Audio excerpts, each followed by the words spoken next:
लेकिन उत्तराखंड के मुख्यमंत्री पुष्कर सिंह धामी ने इस भ्रष्ट अधिकारी को निकालने के बजाय उसे अत्यंत महत्वपूर्ण राजाजी नेशनल पार्क का चीफ नियुक्त कर दिया। इस संबंध में सीएम धामी ने अपने मुख्य सचिव और वन मंत्री की सलाह को भी नकार दिया था। जैसे आपने कहा था कि ये जो अमर उजाला है, ये अपेक्षाकृत जो क्लाइमेट की खबरें हैं, जो पर्यावरण खबरें हैं, उससे संबंधित खबर देता है, तो मुझे लगा कि ये संवेदनशील अखबार होगा, पर ना फ्रंट पेज में, ना दूसरे, तीसरे, चौथे, पांचवें, छठे पेज में कहीं पर भी उसने इस खबर को जो स्थान नहीं दिया। समाचारों को कैसे छापा जाए ये निर्भर करता है कि विज्ञापन की गति कैसी है।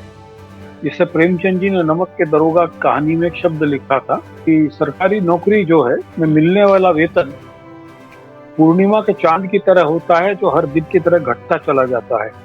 इंसान की निगाह तो उस दरगाह पर चढ़ने वाली चढ़ौत पे होना चाहिए जो हर दिन चढ़ती है।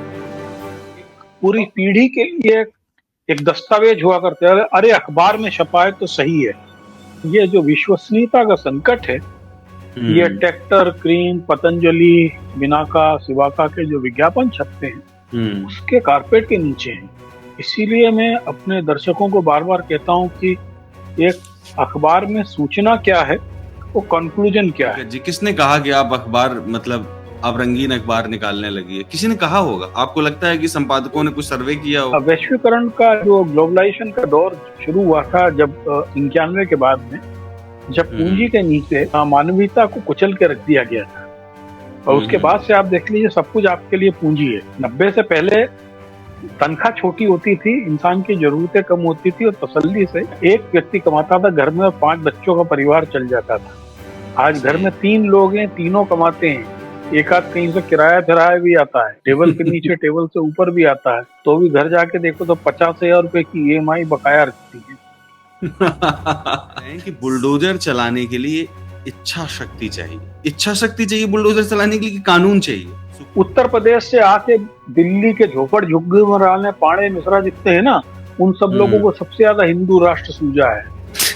उनका आइडेंटिटी क्राइसिस है। गांव में तो राम राम पंडित जी कोई बोल देता है, यहाँ कोई बोलता नहीं। तो ऐसे गिरोहों में जब शामिल हो जाते हैं आप मोनू मानेसर और बिट्टू बजरंगी के, तो आपका जो अहम है ना ब्राह्मण होने का, उसको 4 लोग नमस्ते करने लगते हैं, तो आप उसी में अकड़े अकड़े घूमते हो। कश्मीर में भारतीय जनता पार्टी की हार तय है, इसलिए वहां पर पार्लियामेंट में दिसंबर में इन्होंने वादा किया था कि समय आने पर वहां पर स्टेटहुड लागू कर देंगे। आज भी नहीं कर रहे हैं, क्योंकि उसका कारण है कि स्टेटहुड लागू हो गई तो मनोज सिन्हा के जरिए, जो एक सामंत के जरिए, वो शासन नहीं चला पाएंगे। देखिए, लद्दाख जो है बड़ा कंपोजिट कल्चर वाला इलाका है। करगिल के अलावा जो मुस्लिम डोमिनेटिंग इलाके हैं या इस तरह बुद्धिज्म के इलाके हैं, उन सब लोगों में पर्सनल अंडरस्टैंडिंग बहुत अच्छी है। तो भारतीय जनता पार्टी ने उस खूबसूरती को खत्म करने का प्रयास किया था, लेकिन वो सफल नहीं हुआ। वो तो पूरे देश में खत्म कर रहे हैं उस खूबसूरती को, जो हमारी डाइवर्सिटी है उसी को तो खत्म करना चाहते हैं। ये कटु सत्य है कि भारत के शेष भारत के लिए, खासकर गोवर पट्टी के लिए, नॉर्थ ईस्ट, हिमाचल और उसके ऊपर के पहाड़ के इलाके और उसके बाद में साउथ इंडिया बहुत ही यानी कोई बहुत, हम लोग उसको निर्वासित सा मानते हैं। हम सोचते हैं हमारी ये दुनिया ही बड़ी अच्छी है। बस आप बताइए कि आज कौन से ऐसे जागरूक बड़े लोग हैं जो एक अखबार के संपादक को ईमेल लिखते हैं कि आपके अखबार में ये नहीं था। ये कानून बहुत दिलचस्प है जो दल बदलू विधायकों के लिए लाया गया है। जब 1985 में एंटी डिफेक्शन लॉ लाया गया था तो उसका पर्पस यही था कि दल बदल को रोका जा सके और अवैध तरीके से जो सरकारें गिराई जाती हैं उनको रोका जा सके, पर वो पर्पस अपना सॉल्व कर नहीं पाया। पर ये 10th शेड्यूल को लेकर के जो ये कानून लाए हैं, ये लगता है कि सच में पॉलिटिकल मोरालिटी को, मतलब मुझे लगता है इंक्रीज करेगा, बढ़ाएगा। ये वक्त आ गया जब दल बदल विरोधी जो विधेयक है उसको ही रिवाइज करना चाहिए और उन सब में परमानेंटली ये सब चीजें लानी चाहिए। और दल बदल विरोधी विधेयक में ये सब कुछ होना चाहिए कि किस तरीके से इमीडिएट इफेक्ट से हम उनको अयोग्य घोषित कर सकते हैं, अगले 5 साल चुनाव लड़ने से रोक सकते, सब कुछ होना चाहिए। सलाम, नमस्कार, मैं हूं कुणाल पाठक और आप देख रहे हैं द लखनऊ पोस्ट आज का अखबार। आज के अखबार में है मेरे साथ मेरे मेहमान Pankaj Chaturvedi ji, India climate change के संपादक। नमस्ते सर। क्या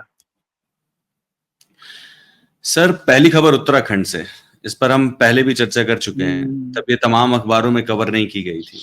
और आज भी देखेंगे आप तो हिंदी के अखबारों ने इसको नहीं छापा। खासकर मैं अमर उजाला देख रहा हूं और दैनिक जागरण देख रहा हूं, इन्होंने इसको स्थान ही नहीं दिया। मामला है इंडियन फॉरेस्ट सर्विस के एक अधिकारी राहुल का, जिसे संगीन भ्रष्टाचार के आरोपों के चलते कॉर्बेट नेशनल पार्क से निकालने का कोर्ट ने आदेश दिया था। लेकिन उत्तराखंड के मुख्यमंत्री पुष्कर सिंह धामी ने इस भ्रष्ट अधिकारी को निकालने के बजाय उसे अत्यंत महत्वपूर्ण राजाजी नेशनल पार्क का चीफ नियुक्त कर दिया। इस संबंध में सीएम धामी ने अपने मुख्य सचिव और वन मंत्री की सलाह को भी नकार दिया था। अब सुप्रीम कोर्ट ने सीएम धामी को लेकर कहा है कि यह कोई सामंती युग नहीं है और ना ही आप कोई सामंत हैं, कि राजा जो बोलेगा वही होगा। ये बुरा तो लग रहा होगा सामंत जी को, मतलब धामी जी को। नहीं लगता बुरा इन लोगों को। ये उसका और कोई तरीका निकालेंगे। जिस राज्य में एक भारतीय जनता पार्टी के वरिष्ठ नेता पे बलात्कार का आरोप लगे और जब औरत ये कहे कि यदि कार्रवाई नहीं की गई तो मैं आत्मदाह कर लूंगी, और उसके बावजूद सत्ता समर्थक महिलाएं कथित बलात्कारी के पक्ष में जुलूस निकालें, तो आप सोच लीजिए कि उस राज्य में नैतिकता, शर्म, मॉरलिटी कहाँ गई होगी। सही ये बात बहुत सारी ऐसी खबरें हैं जो आज आपने पहले पन्ने पे नहीं देखी। कोई ऐसी एक खबर है, सेबी के बहुत सारे वरिष्ठ अधिकारियों ने एक पत्र लिखा था और उसमें लिखा था कि सेबी की चेयरमैन का व्यवहार, उनका आचरण बहुत गलत है और उससे पूरी संस्था के काम पर प्रभाव पड़ रहा है। वो खबर भी आप देखेंगे तो दिल्ली के अखबारों के फर्स्ट पेज क्या किसी पेज पे भी नहीं होगी। नहीं है, ये तो है ना? खबर नहीं है। तो बिल्कुल। खबर का ना होना एक व्यापार है, हाँ, नहीं, जैसे खबर का आपने कहा होना था भी ना कि व्यापार है। जैसे आपने कहा था कि ये जो अमर उजाला है, ये अपेक्षाकृत जो क्लाइमेट की खबरें हैं, जो पर्यावरण की खबरें हैं, उससे संबंधित एक आध हाँ, खबर देता है, तो मुझे लगा कि ये संवेदनशील अखबार होगा। पर ना फ्रंट पेज में, ना दूसरे, तीसरे, चौथे, पांचवें, छठे पेज में कहीं पर भी उसने इस खबर को जो स्थान नहीं दिया। और आप सोच के देखिए, ये सीधे मुख्यमंत्री की मोरालिटी पर सवाल है कि जब मुख्य सचिव आपको मना कर रहा है, आपका वन मंत्री मना कर रहा है, आपके कौन से व्यक्तिगत हित हैं? आपको कौन से व्यक्तिगत पेड़ कटवा के अपने घर में रखने हैं? आपको क्या करना है जंगल से, जो आपने उस आदमी को, उस भ्रष्ट आदमी को, जो घोषित रूप से, न्यायालय से घोषित रूप से भ्रष्ट साबित हो चुका है, उसको आप फिर से बिठा देते हैं। आपने लास्ट टाइम बताया था कि राजा जी नेशनल पार्क बहुत इंपॉर्टेंट है। एक्चुअल क्या होता है, समाचारों को कैसे छापा जाए ये निर्भर करता है कि विज्ञापन की गति कैसी है। जैसे प्रेमचंद जी ने नमक के दरोगा कहानी में एक शब्द लिखा था कि सरकारी नौकरी जो है में मिलने वाला वेतन पूर्णिमा के चांद की तरह होता है, जो हर दिन की तरह घटता चला जाता है। इंसान की निगाह तो उस दरगाह पर चढ़ने वाली चढ़ौत पे होना चाहिए जो हर दिन चढ़ती है। तो अखबारों के समाचार का जो जरिया है वो दरगाह पर चढ़ने वाली चढ़ौत है। यदि आप दैनिक जागरण, अमर उजाला, हिंदुस्तान जो प्रमुख अखबार है उत्तर प्रदेश के, पिछले एक महीने के अखबार उठा के देखें तो आपको कम से कम 7 दिन डबल स्प्रेड 2 पेज में उत्तराखंड सरकार के विज्ञापन दिखेंगे। हमारे जो दर्शक इस कार्यक्रम को देख रहे हैं वो किसी लाइब्रेरी में जाकर इन अखबारों के एक महीने का संस्करण देख लें। मैं 7 तो कम कह रहा हूं, इससे ज्यादा भी हो सकता है। अब आप सोचिए कि हम इस निर्लज्जता के युग में हैं। दैनिक जागरण ने अपनी वेबसाइट पर एक खबर दी, जब पूरे देश में खबर हो रही थी कि सुप्रीम कोर्ट ने बुलडोजर के इस्तेमाल पे राज्य सरकारों से डिस्प्लेजर जाहिर किया, तब दैनिक जागरण अपनी वेबसाइट पे खबर चला रहा था कि उत्तर प्रदेश सरकार के द्वारा इस विषय में दाखिल हलफनामे की सुप्रीम कोर्ट ने बड़ी तारीफ की और उनके तंत्र की वाहवाही की। ईमानदारी से यदि कोई उसको देखे तो वो कंटेम्प्ट में चला जाएगा। ऑफ कोर्स, बिल्कुल सही बात। मैं आपको बता रहा हूं कि ये डिपेंड करता है, कोई भी आदमी अपनी राय को पूनम का चांद नहीं बनाना चाहता है। सभी नमक के दरोगा के रूप में स्थापित होना चाहते हैं। इसीलिए इन खबरों का व्यापार और व्यापार की खबरें इसी तरीके से होती हैं। ये बहुत रिलेवेंट होगा। मैं आपको एक खबर का उल्लेख करता हूँ। हम्म। कुछ दिनों पहले इंदौर से प्रकाशित एक ऐसा अखबार जिसकी मंडी में बड़ी इज्जत है, जो व्यापारी लोग हैं, जो कृषि उपज मंडी और सब्जी मंडी का व्यापार में लेन देन करते हैं, उसमें वो लोग उसका रेट देख के तय करते हैं कि हमें क्या व्यापार करना अच्छा। चाहिए। उस अखबार में खबर छपी, सफेद मूसली के दाम गिरे।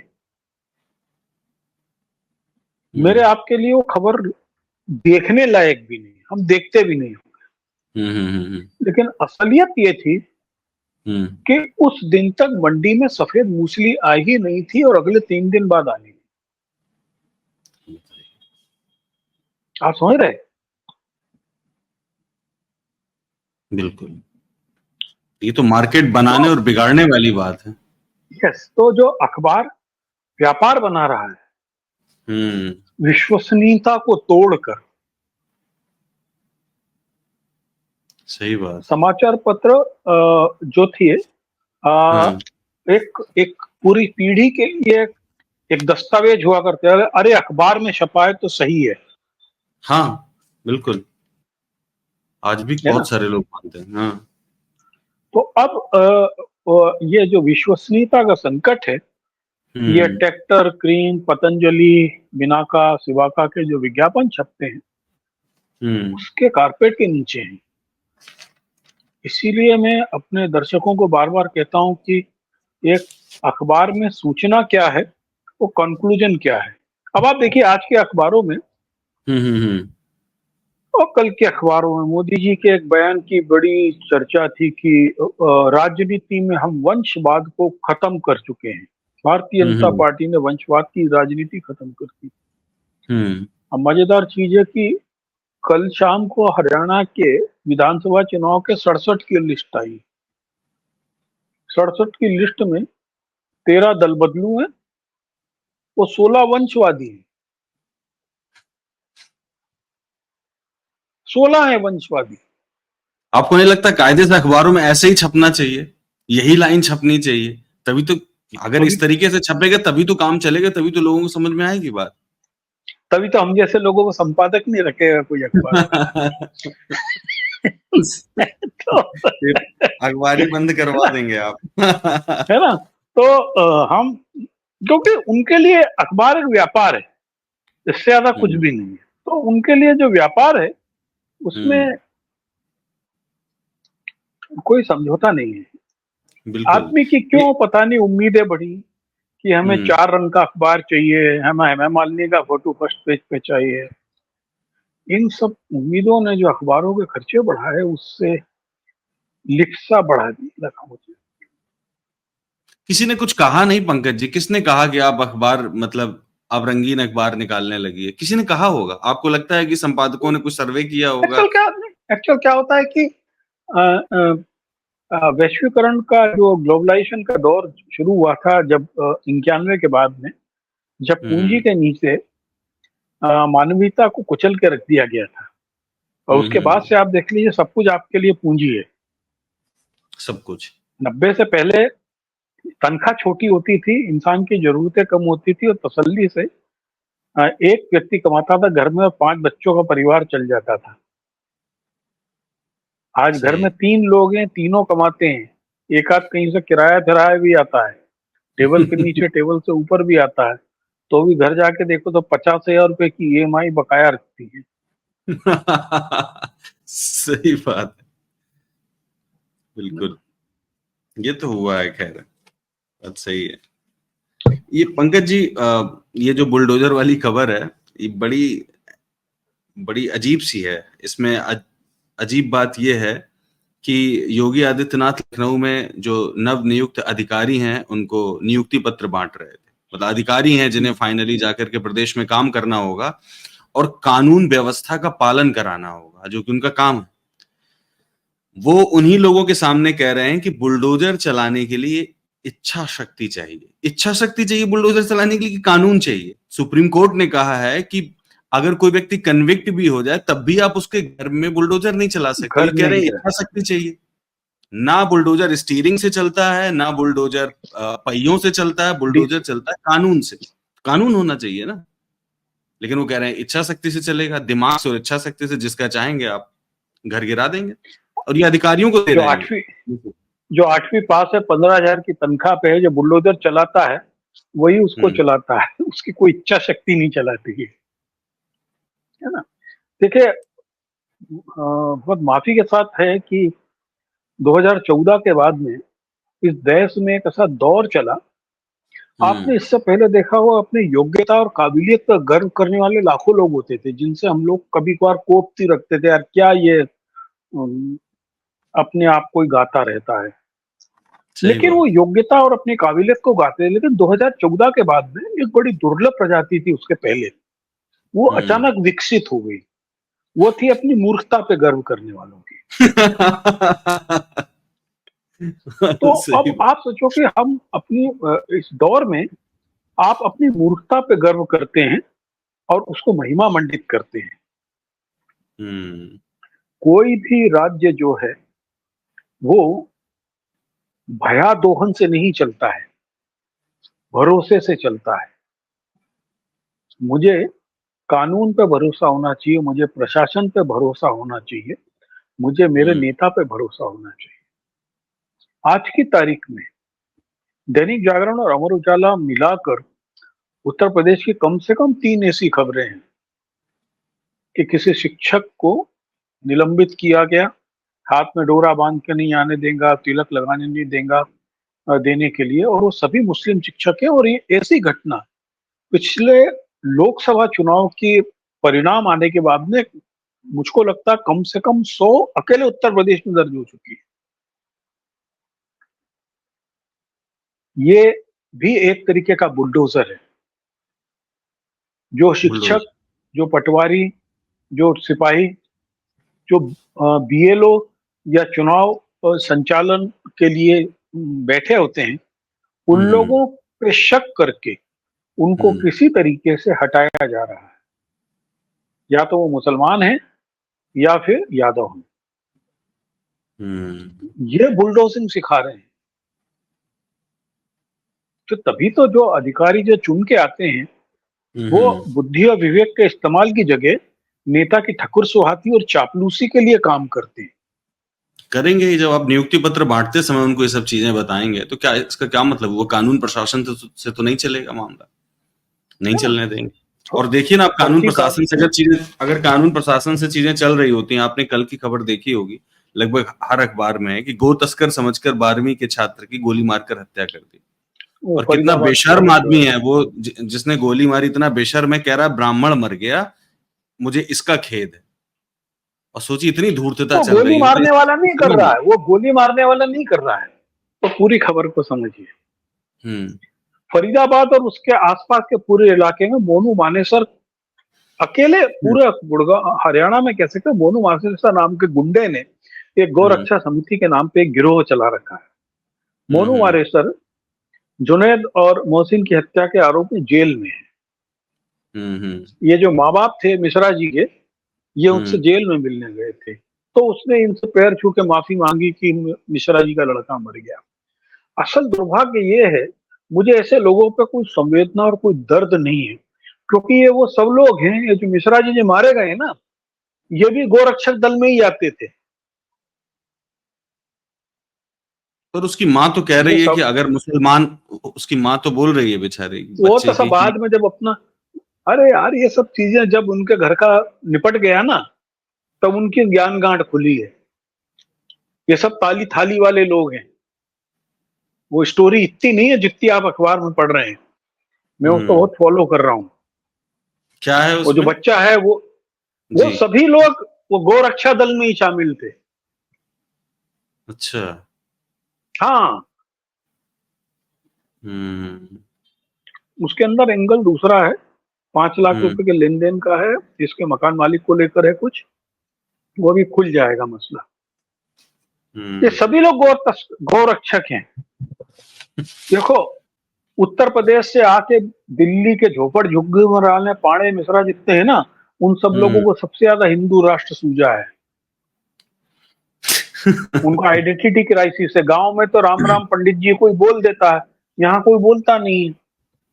तो ऐसे गिरोहों में जब शामिल हो जाते हैं आप मोनू मानेसर और बिट्टू बजरंगी के, तो आपका जो अहम है ना ब्राह्मण होने का, उसको चार लोग नमस्ते करने लगते हैं, तो आप उसी में अकड़े अकड़े घूमते हो। ब्राह्मण से याद आया, आपको एक वो मिला है वीडियो मनोज मुंतशिर का, जिसमें वो कह रहा है कि ब्राह्मण मस्तक की लाट है, और अजीब बात है, कैसा आदमी है ये। और उसी समय एक उसके साथ में एक वीडियो भी चल रहा है, आप देखिएगा सोशल मीडिया पे, उसमें दो पंडित जी लोग हैं, एक दूसरे की जूतम पैजार कर रहे हैं। तो वो उसमें लोग पूछ रहे हैं कि मनोज मुंतशिर जी, इसमें से कौन सा वाला मस्तक है और कौन सा वाला कदम है, क्योंकि दोनों पंडित जी लोग कोई अपने वो जो पूजा के चढ़ौती के लिए जूतम पैजार कर रहे हैं सड़क के ऊपर, है ना। नहीं, खुलेआम कैसे आप ब्राह्मणवाद की बात कर सकते हैं? हमने मतलब 70-75 साल लड़ाई लड़ी, और लड़ाई लड़ने के बाद आज इस स्थिति में पहुंचे थे ताकि ये जो ब्राह्मणिकल जो ऑर्डर है इसको खत्म किया जा सके, तो आप उसी को लेकर के आ रहे हैं, उसी की बात कर रहे हैं, वो भी खुलेआम। आप खुलेआम सांप्रदायिकता फैला सकते हैं। एक राज्य का मुख्यमंत्री विधानसभा के अंदर बोल सकता है, हाँ मैं मियां मुसलमानों के खिलाफ हूँ, मैं उनके साथ पक्षपात करता हूँ। आप क्या कर लोगे? और प्रधानमंत्री ब्रोनोई की मस्जिद के पास खड़े मिल जाते हैं। वो तो ढोल फूल भी बजा रहे हैं, पूरा देश का ढोल बजा के, वो सिंगापुर में बैंड बजा रहे हैं उन लोगों का, है ना। तो क्या लगता है सुप्रीम कोर्ट से कुछ आशा है आपको? क्योंकि अभी देखिए एक खबर है जिसमें मतलब ऐसा लग रहा है सुप्रीम कोर्ट के रवैये से, बातचीत से, कि ईडी और पीएमएलए जैसे जो चीजें थी, उनको लगता था कि वर्षों से इसके माध्यम से सरकारें शोषण कर रही हैं, सरकार शोषण कर रही है, ये जो नरेंद्र मोदी गवर्नमेंट है ये शोषण कर रही है। ऐसा लगता है सुप्रीम कोर्ट के ऑब्जर्वेशन से, उनकी बातों से, कि उनकी आंखों में कहीं गड़ रहा था, इसलिए अभी पिछले हफ्ते उन्होंने आर्टिकल 21 के बहाने सेक्शन 45 को ही किनारे कर दिया कि जमानत तो आपको देनी ही पड़ेगी, क्योंकि आर्टिकल 21 जो है, जो आर्टिकल 21 है, वो सुप्रीम है। 45 सेक्शन 45 ऑफ पीएमएलए इतना सुप्रीम नहीं है उसके आगे, ठीक है। अब जो है, आज उन्होंने कहा है सुप्रीम कोर्ट ने कि ये कौन सा तरीका है कि आप किसी को कह देते हो कि आरोपी है और इसके बाद उसको उसके दस्तावेज भी नहीं दिखाते हो, आपको डॉक्यूमेंट भी नहीं दिखाना। एक समस्या है ये। हाँ, लगता है कि सुप्रीम कोर्ट कुछ ना कुछ एक्शन लेगा, कुछ ना कुछ, मतलब उनके जो रुख से मुझे लगता है कि गाइडलाइन तो कुछ आएगी, जिस प्रकार से अभी बुलडोजर वाले मामले में भी है। बुलडोजर वाले मामले में क्लियर कट गाइडलाइन आएगी, जैसा मुझे ऐसा महसूस। एक्चुअल क्या होता है कि सुप्रीम कोर्ट में कौन सा जज किस चीज को सुन रहा है, इससे बहुत सारी चीजें निर्भर करती हैं। मेला जी नहीं है, कोर्ट में गुजर, अच्छी बात। हाँ, तो कई कई चीजें ऐसी हैं कि वो सुनने पे समझ में आती है कि इसमें कुछ ना कुछ गाइडलाइन होगी। तो ऐसा उम्मीद तो हम करते हैं, क्योंकि देखिए सुप्रीम कोर्ट कोई अपना कानून नहीं बनाता है, जो एग्जिस्टिंग कानून है उसकी केवल व्याख्या करता है।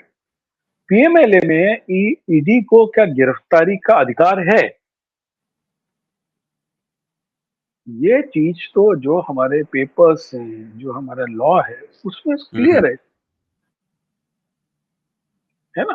आपको बताएं कि ब्रॉडर लेवल पर अभी इस पे भी चर्चा होने वाली है कि सेंट्रल एजेंसीज को किसी भी स्टेट में कितना दखल करने का अधिकार है, क्योंकि अब तो ये हो रहा है कि जहां से हमारी असहमति है वहां पे हमारे पास में ईडी है, इनकम टैक्स है, एनआई है, सीबीआई है, हम किसी से भी डायरेक्टली उसको प्लॉट कर देते हैं वहां पे। अब तो सीबीआई थोड़ा सा पीछे हो, क्योंकि सीबीआई कई राज्यों में आपको परमिशन लेनी पड़ती है राज्य सरकार से। अब उन्होंने एनआईए और ईडी को जरिया बना रखा है ना, जबकि समय समय पर ईडी के अफसर घूस लेते हुए पकड़े जा रहे हैं, आत्महत्या कर रहे हैं, घूस ले रहे हैं, सब कर रहे हैं, है ना जी। तो एक सरकारी तंत्र को एक मिलिशिया, एक गिरोह के रूप में बदलने का दुर्भाग्यपूर्ण कार्य मोदी सरकार ने किया है, जिसके अंदर उन्होंने सुरक्षा बलों को साथ ऐसा किया, दिल्ली में अब आप देखिए कि उन्होंने राष्ट्रपति से एक अध्यादेश ऐसा निकलवा दिया कि अब सब कुछ हम्म, अधिकार गवर्नर के पास, एलजी के पास है। एलजी ने हम्म, अपना 4.5 करोड़ रुपए खर्च करके अपना हम्म, एक तंत्र बना लिया जो सोशल मीडिया पे प्रचार करेगा। आप सोच रहे हैं? तो ये आप राज्य सरकारों को काम करने ही नहीं देंगे। सिद्धरमैया वाले मसले में इन्होंने जो किया, उठा के परमिशन दे दिया, जबकि उसके हम्म, पहले की परमिशन कितने सारे केसेस की ड्यू पड़ी हुई बिल्कुल।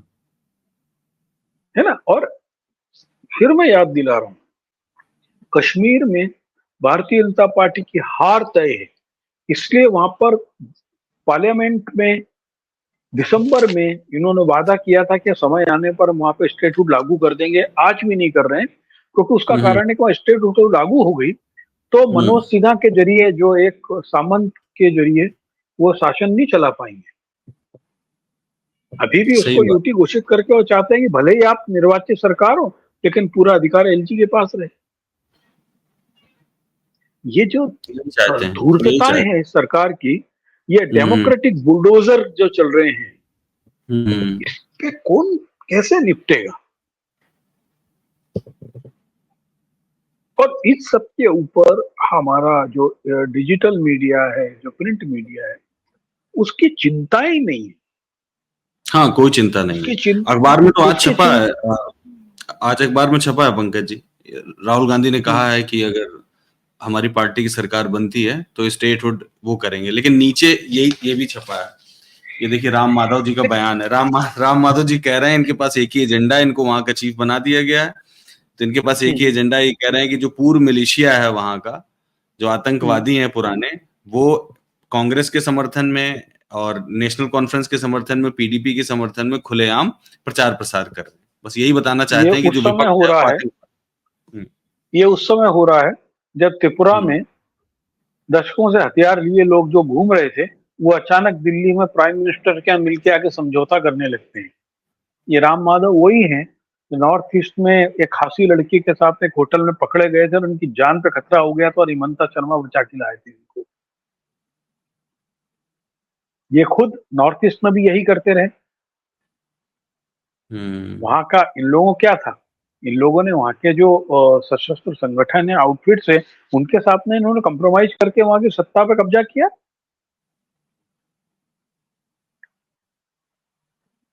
ये कौन से बिल्कुल। दूध के धुले हैं?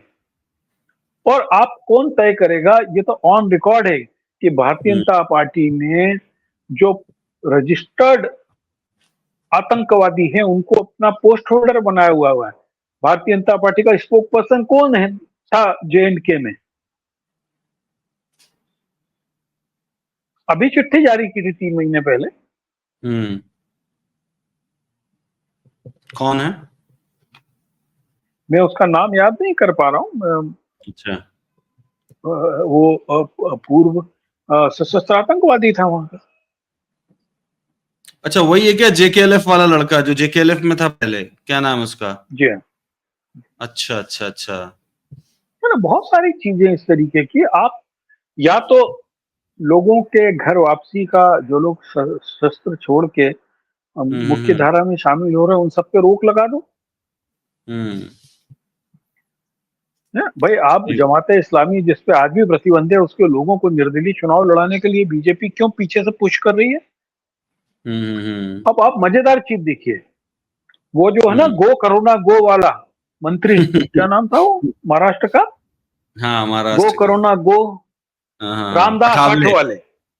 अठावले, हाँ। रामदास आठवले की पार्टी 16 सीटों पर चुनाव लड़ेगी। जयंत चौधरी की आरएलडी की 22। कश्मीर में 26-27 सीटों पर चुनाव लड़ेगी। क्यों लड़ेगी भाई? मालूम है आपको क्यों लड़ेगी? क्यों लड़ेगी? क्योंकि इनको ये जो ये उठकर फुटकर पूर्व आतंकवादी और लोकल जो मसलमेन्स हैं, उन सबको हम्म, टिकट देकर चुनाव लड़ाना है। और हम्म, उनके नाम पर जो पैसा है, वो प्रो बीजेपी कैंडिडेट्स के लिए ट्रेल होगा। क्योंकि भाई मेरी लिमिट तो 5 लाख है। अब 5 लाख की लिमिट आठवले जी की भी हो गई और 5 लाख की लिमिट जयंत चौधरी जी की भी हो गई। वो 5 लाख की लिमिट दो आपने निर्दलीय खड़ी कर दी, उनकी भी हो गई। और सबका पैसा जो है एक जगह वो पहुंचा थाली दिया में गया। वो थाली में बिल्कुल। घी की तरह वैसे ही जाएगा, हम्म। है ना। ये चल अब रहा है। चूंकि क्या कि इलेक्ट्रॉल बॉन्ड का धंधा खुल गया था, तो वो बॉन्ड से तो नहीं हो पा रहा है, तो जो हम्म। बीजेपी के जेम्स बॉन्ड है उन्होंने ये तरीका निकाला है। बीजेपी के हाँ, जेम्स बॉन्ड। हाँ, ये जिनका सब चेहरा सोनम अभी बड़ा वांगचुक वाला चर्चा जो में है, है। किसका किसका? बीजेपी के अच्छा। जेम्स बॉन्ड का चेहरा इस समय फिर से चर्चा में है, कंधार कांड के सीरियल के नाम पर। जसवंत सिंह के हम्म। पीछे पीछे चल रहे थे 4 को छोड़ने जाने। वो तो आरोप लगाते घूम रहे थे पंकज जी कि सारी गलती जो बीजेपी की जो वाजपेयी गवर्नमेंट है उसकी है, उसका फेल्योर है, पॉलिटिकल फेल्योर है, पॉलिटिकल क्राइसिस था। जबकि आप सीरीज देखेंगे और उस किताब को पढ़ेंगे तो ये समझ में आएगा कि जो पहला और प्राइमरी फेलियर था वो इंटेलिजेंस फेलियर था, जो इसी आदमी इंटेलिजेंस का फेलियर। फेलियर था, इसी आदमी का फेलियर था। इसकी वजह से सब कुछ हुआ। जब इंफॉर्मेशन आ रही थी तब भी आपने कोई काम नहीं किया, राव और आईबी के आपसी झगड़ों में वो इंफॉर्मेशन को हम्म। आपने कोलैप्स कर दिया। बिल्कुल। इस पर बात नहीं हो रही है। आज उस आदमी को आपने मुखिया बना के बिठा दिया है। खैर, अब जब हम पूरा लोग जम्मू कश्मीर की बात कर रहे हैं तो लद्दाख की भी बात हो जाए, क्योंकि किसी अखबार में ये खबर नहीं चल रही है पंकज जी, जिसमें क्या वो सोनम वांगचुक जो है लद्दाख से दिल्ली की ओर मार्च कर रहे हैं। दिल्ली के किसी लिए आ भी रहा अखबार में कुछ भी नहीं, मुझे कहीं नहीं दिख रहा है, जबकि डेली होना चाहिए, है। लेकिन देखिए कहीं नहीं उसका आता। असर इतना बड़ा होगा, वो 4 मांगों को लेकर चल रहे हैं। एक इंडिपेंडेंट स्टेटहुड है, एक 6 अनुसूची को लेकर है, और रोजगार हम्म। को लेकर है। लास्ट ईयर लगभग इसी समय, इस महीने से 1 महीने पहले मैं लेह लद्दाख में ही था, और हम्म। वहां मैंने देखा था कि वहां लोग में इतनी निराशा है। ड्यूटी बनने के हम्म। कारण वहां पे क्या हुआ कि सेंटर के ऑफिसर बैठ गए, कुछ दिल्ली में ही बैठे रहते हैं। पहले क्या होता था, लोकल सब काम हो जाते थे। अब होता है कि वो उनकी फाइलें लटक रही हैं। एजुकेशन कई मालूम पड़ा कि वो स्टेट वाला कहता है कि यूटी वाला कहता है कि नहीं, सेंट्रल वाला डिसीजन लेगा। ये सब चीजें मैंने वहां पर खुद बात की और महसूस की। वो वहां पर एक प्रकार से उन्होंने टूरिज्म के नाम पर बहुत सारे लोगों की, बड़ी बड़ी कंपनियों को, नेताओं की कंपनियों को इम्प्लांट कर दिया। और जबकि हाँ। वहां पर टूरिज्म के नाम पर जो स्ट्रक्चर खड़े हो रहे हैं, उससे इतना बड़ा संकट खड़ा हो रहा है कि आप सोचे वहां पानी की कमी पड़ रही है। वो रेगिस्तान है, डेजर्ट है। अब उन्होंने, मैं आपको उदाहरण बताऊं, हर होटल में उन्होंने बोल दिया कि सोलर लगाओ, सबने लगा ली। अब आप सुबह से नहाने जा रहे हो, वहां पे आपको सोलर से पानी लेने के लिए 5 बाल्टी पानी फैलाना पड़ेगा, तब गर्म पानी आएगा। और 5 हम्म। बाल्टी पानी कौन सा फैला रहे हैं आप? जो ग्राउंड वाटर से निकाला जा रहा है। एक मीठा छोटा सा पानी जो। उदाहरण ही है। हम्म। ठीक है। तो एक वहां पर इस तरीके के बहुत सारे संकट खड़े हो रहे हैं।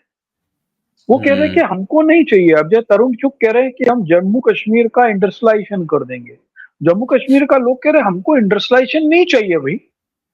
हम जो कर रहे हैं, हमारे पास हस्तशिल्प है, हमारे पास में सेब है, हमारे पास में केसर है, और टूरिज्म है, हमको उससे जीने दो। आप इंडस्ट्री लाएंगे तो क्या करेंगे? किसी का खेत उजाड़ेंगे, हम्म। हैं? यही करेंगे ना। बिल्कुल तो सही बात। वहां जो प्रायोरिटीज है, भारतीय जनता पार्टी को अभी समझ में नहीं आ रही है। कांग्रेस वहां पर स्टेटहुड की बात कर रही है, रोजगार की बात कर रही है। अब आप सोचिए, जिस राज्य के हिस्से में 3 साल आपने इंटरनेट बंद कर रखा हो, और जहां पर लोगों को अपने मामूली काम के लिए, पढ़ाई के लिए, रोजगार के लिए, ऑनलाइन ट्रेडिंग के लिए, कश्मीर से बहुत सारी ऑनलाइन ट्रेडिंग थी, सब बंद हो गई। और रही बची कसर ये हुई कि कुछ लोगों ने सोचा चलो अपन दिल्ली दिल्ली में रख के या पंजाब में रहकर काम करेंगे ऑनलाइन। तो वहां पुलिस ने उन सबको उठाया और यूएपीए में बंद करना शुरू कर दिया। हम्म। उन लोगों के सामने आज सर्वाइवल का संकट है, रोजगार का संकट है, विश्वास बहाली का संकट है। और ये जो सोनम वांगचुक की जो यात्रा निकल रही है, ये जो हम्म। घाटी से होते हुए जब निकलेगी, तो इसका हम्म। पॉलिटिकल इम्पैक्ट भी होगा। और इसीलिए दिल्ली का कोई अखबार नहीं छाप रहा है उसको। इसीलिए उनका नहीं प्लान है कि वो 2 अक्टूबर को दिल्ली में गांधी जी की समाधि पर आकर अपनी हम्म मांग को लेकर प्रदर्शन करेंगे। हम्म 2 अक्टूबर तो से इससे पहले क्या दिल्ली फर्क आ पड़ रहा है? जाएंगे। अगर अखबार नहीं छाप रहे हैं पंकज जी, तो क्या फर्क है? कम से कम वैली में तो लोग समझ रहे हैं ना, वैली में पता है, तो इससे देखिए, पर्पस तो सॉल्व होगा नहीं मोदी गवर्नमेंट आप का। देख लीजिए, पूरी राहुल गांधी की दोनों भारत जोड़ो यात्राओं को इलेक्ट्रॉनिक मीडिया और प्रिंट मीडिया ने ऑलमोस्ट बायकॉट कर रखा था। बाइकआउट के थे, लेकिन वो बिल्कुल। केवल यूट्यूब और जिसको समानांतर मीडिया कहते हैं उसके दम पे सरवाइव कर गई और घर घर पहुंच गई। पर सोनम देखिए, वांगचुक के मामले में तो पंकज जी, सोनम वांगचुक के मामले में तो ये जो हमारा डिजिटल मीडिया है, ये भी कुछ नहीं कर रहा है ना। ये डिजिटल मीडिया तो दिन रात पॉलिटिक्स पॉलिटिक्स की बात करता है, राहुल गांधी, उसका नरेंद्र मोदी। कारण, जी। देखिए, लद्दाख की स्थिति बहुत दूसरी है। हम्म लद्दाख में आप सोचो कि वहां पर कोई अखबार नहीं निकलता है, मालूम है आपको? कोई न्यूज़पेपर नहीं है वहां पर। हम्म तो वहां इतना डिजिटल मीडिया का बहुत इम्पैक्ट नहीं, लेकिन जैसे ही ये नीचे आएंगे, हम्म आप देखिए उसकी क्लिपिंग्स और सब आना शुरू होगी और उस पे चर्चा भी होगी, क्योंकि ये उसको रोक नहीं सकेंगे। हाँ, और रोकेंगे तो नहीं, ये बात सही है आपकी। क्योंकि पंजाब नहीं। सरीखे राज्यों से जब ये निकलेगी, इसको हम्म भारी जन समर्थन मिलेगा। और हम्म हालांकि समर्थन तो उनको वहां पर भी मिला हुआ है ना। उन्होंने हम्म देखिए, लद्दाख जो है बड़ा कंपोजिट कल्चर वाला इलाका है। करगिल के अलावा जो मुस्लिम डोमिनेटिंग इलाके हैं या इस तरह बुद्धिज्म के इलाके हैं, उन सब लोगों में पर्सनल अंडरस्टैंडिंग बहुत अच्छी है। हम्म तो भारतीय जनता पार्टी ने उस खूबसूरती को खत्म करने का प्रयास किया था, लेकिन वो सफल नहीं हुआ उसमें। वो तो पूरे देश में खत्म कर रहे हैं उस खूबसूरती को, जो हमारी डाइवर्सिटी है उसी को तो खत्म करना चाहते हैं। मेरी बस चिंता इतनी थी पंकज जी की, जो डिजिटल मीडिया है उसमें भी बहुत सुकून नहीं है। जो लोग बहुत पावरफुल पोजीशन में हैं डिजिटल मीडिया में, वो भी बहुत ऐसे जनरल मुद्दे उठाते हैं जिनका कोई, जो दूर दराज के मुद्दे हैं उनको नहीं उठाते हैं। जैसे नॉर्थ ईस्ट के मुद्दे नहीं उठाएंगे, लद्दाख का मुद्दा भी नहीं उठाएंगे। लद्दाख जिस दिन दिल्ली से जुड़ने लगेगा, दिल्ली की राजनीति से जुड़ेगा, तब तो उठाएंगे, वरना उन्हें कोई खास फर्क नहीं पड़ने वाला है कि क्या हो रहा है। ये डिजिटल मीडिया की भी यही देखिए, हालत है। नहीं नहीं कुणाल जी, आप एक चीज बताइए, क्या जी। आप कितना खर्चा करके लद्दाख जा सकते हैं इसको कवरेज करने के लिए? अरे आप बातचीत की जा मिनिमम सकती, बातचीत की जा 3 दिन, आपको मालूम वहां पे नेटवर्क की कितनी प्रॉब्लम होती है? तमाम लद्दाख के एक्सपर्ट हैं सर, उनसे बातचीत अगर हमारे पास विल है तो हम कर सकते हैं। लद्दाख के तमाम क्या एक्सपर्ट हैं जो दिल्ली में रहते आप हैं, बातचीत बताइए, की जा कि, कितने लोग सीरियसली उनको सुनते हैं? सकती। यही समाचार अब, में देखिए, यही। ये जी आपको जी। आपको इसको समझना होगा। जो हम्म चैनल, जो यूट्यूब चैनल 1 लाख 2 लाख 3 लाख चलते हैं ना, तो उनके जो एचआर के लोग होते हैं, वो इस तरह बैठे होते हैं। और वो, जैसे आपका प्रोग्राम चल रहा है ना, तो इस समय बताते चले जाते हैं कि ये पंकज चतुर्वेदी बोल रहे हैं, इनके बोलने से हमारी दर्शक संख्या घट रही है, इनको काट दो। यदि वो नहीं करेंगे, देखिए कोई भी आदमी धर्मार्थ काम करने ही बैठा हुआ है ना, कोई धर्म का तो फिर काम हम तो नहीं। प्रिंट हम और देखिए टीवी मीडिया को ही खराब बोलते हैं। भाई, प्रिंट और टीवी मीडिया जो है, वो बहुत बड़ी पूंजी के साथ चल रहा है। वो बहुत बड़ी पूंजी के साथ चल रहा है। हम्म। तो वो एक, आप उससे इसकी तुलना नहीं कर सकते वैकल्पिक मीडिया की। उनका पूरा नेटवर्क है सुबह से शाम तक वहां यार। बहसें चलती हैं। अरे आपके 5 लाख व्यू आ रहे हैं, हर 5 लाख व्यू आ रहे हैं सर आपके हर उस पे वीडियो पे। किसी पे 50,000 हो जाएंगे तो क्या हो जाएगा? अरे ये तो कोई नहीं कह रहा आप दिन भर दिखाइए, हफ्ते में एक ही वीडियो कर लीजिए, आप वो भी नहीं करते। ये भी तो आपको लग समझिए। रहा है ऐसा, आपको लग रहा जी। है जिस दिन आप पूंजी पे काम करने लगेंगे ना, और जिस दिन 1 लाख व्यूवर आपके प्रोग्राम को देखने लगेंगे, फिर आपको जिस दिन 50,000 होने लगेगा, तो आपका दिल धक से बोल जाएगा। चलिए ठीक है, मैं उस ऐसा दिन नहीं का होता इंतजार है। कर, मैं उस दिन का इंतजार करूँ, मुझे क्योंकि नहीं लगता। क्योंकि देखो क्या होता है कि हर आदमी की जो लिमिट है, उसको उनको हम्म पहचान, देखिए जैसे ये रीच में आते हैं, इनको आप देखिए पंजाब में जैसे आना शुरू होंगे, पंजाब से इनका कवरेज शुरू होगा, ठीक है ना। अब आप मणिपुर का ही कम से कम 5 पेजेस हैं फेसबुक पे, जो मणिपुर की खबरों को रोज रेगुलर कवर करते हैं। लेकिन उनको जो देखने वाले होते हैं, कितने लोग देख रहे हैं उनको हमारे यहाँ से?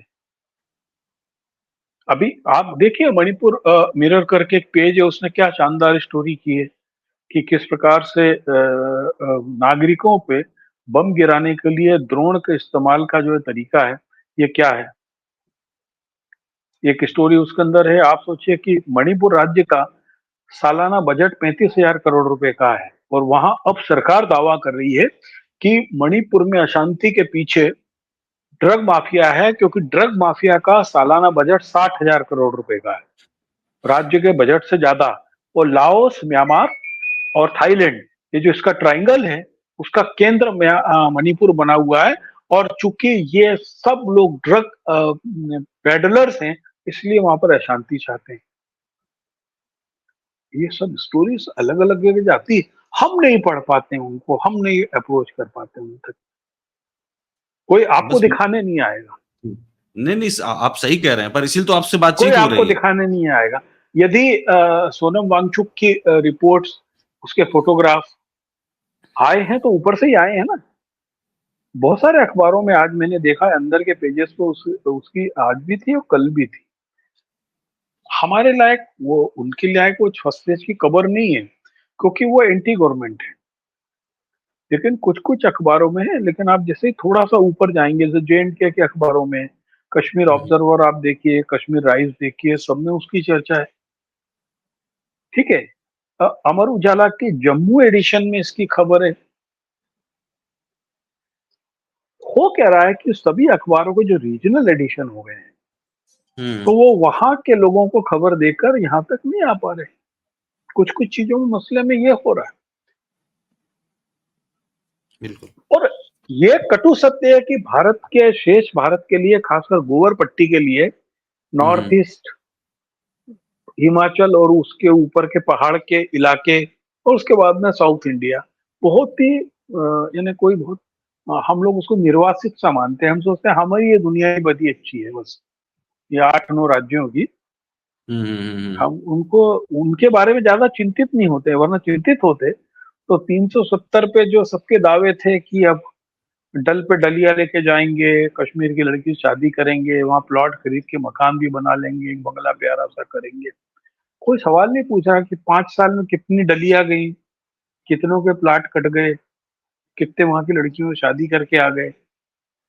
हम्म, वो सब जो सुबह से शाम खाकी निकर पहन के 370 की जय करते हैं, एक निशान, एक विधान, एक सम्मान, जहां हुए बलिदान मुखर्जी वो कश्मीर हमारा है, हम्म। वो सभी लोग, है ना। और वो अनुपम खेर सर के लोग भी, जो विजय चौक पे कश्मीरियों को लेकर झंडा लेके दौड़े थे 370 में, कि चलो अब तो अपने घर वापसी के दिन आ गए, एक भी घर कश्मीरी वापस नहीं गया।